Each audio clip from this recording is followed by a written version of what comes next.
অভিষেক বন্দ্যোপাধ্যায়ের মারধর করার ঘটনায় সোনারপুর থানার পুলিশের দায়ের করা সুমোটা মামলায় 5 জনকে গ্রেফতার করা হয়েছে।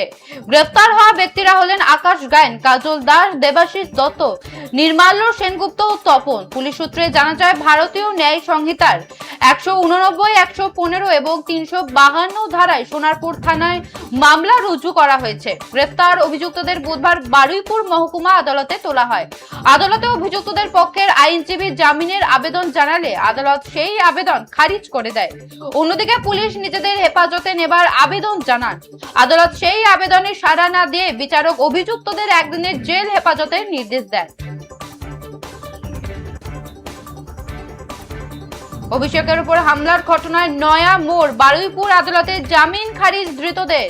অভিষেক বন্দ্যোপাধ্যায়ের মারধর করার ঘটনায় সোনারপুর থানার পুলিশের দায়ের করা সুমোটা মামলায় 5 জনকে গ্রেফতার করা হয়েছে।